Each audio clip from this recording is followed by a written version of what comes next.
Un dernier petit book haul avant la fin de l'année.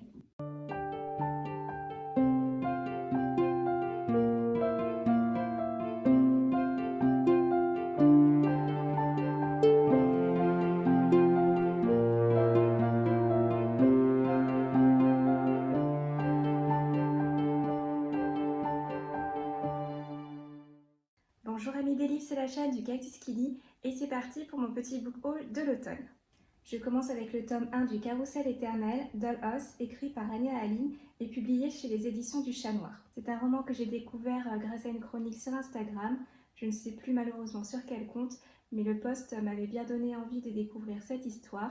C'est un roman fantastique à base de manoirs abandonnés dans une forêt et d'enlèvement de jeunes filles. Pour un petit résumé de la 4e de couverture, quand sa meilleure amie Aïcha disparaît lors d'une sortie scolaire, Cassie décide de partir à sa recherche avec ses amis. Les 3 adolescents vont découvrir un manoir, ils vont se retrouver pris au piège, enfermés dans une maison de poupées, ils vont devoir se comporter comme des jouets. Cassie va devoir percer les secrets de cette maison pour s'échapper de cette étrange prison. Le deuxième livre de ce book haul, c'est Par-delà la mort d'Alec Cream. C'est un roman publié en auto-édition d'un auteur que j'ai découvert là aussi sur Instagram. Parmi les 4 romans qu'il a déjà écrits, je me suis laissée tenter par celui-ci. On est dans le thème de l'amour et de la mort, avec une petite touche de nécromancie. Accablé par le chagrin, Sébastien Warren va ramener d'entre les morts la femme qu'il aime, mais son rituel va mal tourner. Elle va revenir sans aucun souvenir de lui. Pour avoir bafoué toutes les règles instaurées par les exaltés pour préserver le monde, son acte va même mettre en péril l'avenir de toute l'humanité.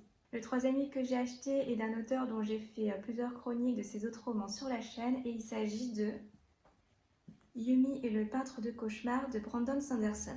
Il s'agit du 3e de ses 4 romans secrets et qui a bénéficié d'un financement participatif. C'est un roman qui semble inspiré par le Japon et la Corée, dans lequel on y suit Yumi, qui est une Yoki Ijo, une prêtresse qui invoque les esprits pour venir en aide à son peuple. Elle vit sur une planète baignée de chaleur et de lumière.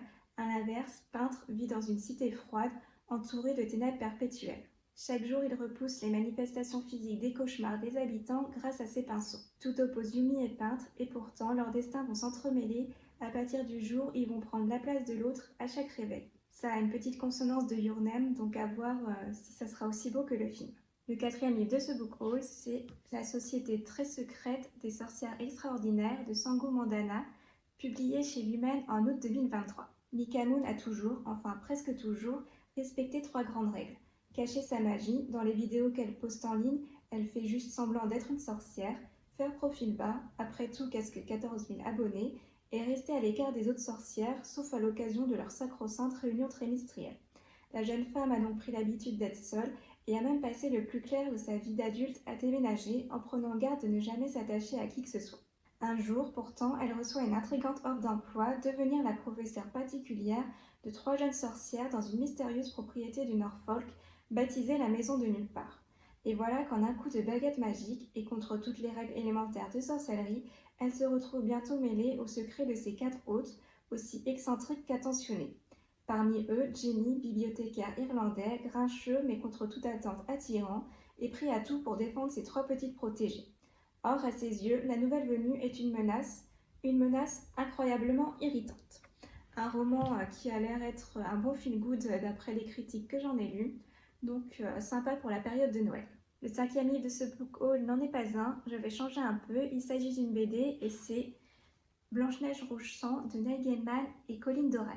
Une revisite du conte de Blanche-Neige, et si la reine n'était finalement pas la méchante. Dans cette histoire, c'est la reine qui est terrifiée par sa monstrueuse belle-fille. Elle veut la repousser pour sauver son royaume d'un monde dans lequel on ne vit pas si heureux que ça à la fin. Je ne suis pas une grande fan du conte de Blanche-Neige à la base, mais revisiter de cette façon, en y incorporant en plus des vampires, ça m'intrigue beaucoup plus. Le prochain livre est dans un tout autre registre, car il s'agit de Entrevue choc avec un vampire de Morgane Cossarieux et Vincent Tassi. Une parodie du célèbre roman d'Anne Rice, Entretien avec un vampire, publié chez ActuSF en 2022. Dans un salon illuminé de chandeliers, un vampire super bien coiffé force le journaliste d'une radio locale à écouter l'interminable récit de sa vie.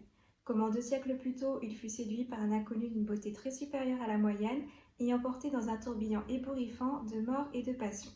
De la Nouvelle-Orléans aux Carpates, plongé dans un périple parsemé de personnalités toxiques, de multiples contrariétés et de lamentations métaphysiques hyper profondes, sur les traces mythiques de ceux qui peuvent bronzer. Et enfin, le dernier livre de ce book haul, c'est Les objets maudits d'Emily Norsken, publié chez Les Trois Nornes en 2022.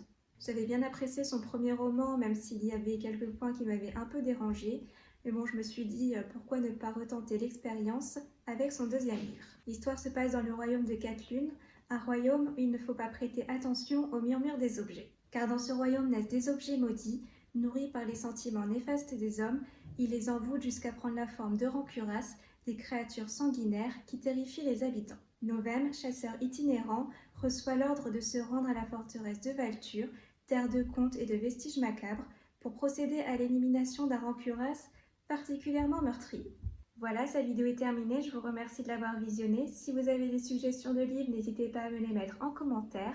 Et si vous souhaitez faire plaisir à Cactus, n'hésitez pas à liker, partager ou vous abonner. À bientôt et prenez soin de vous.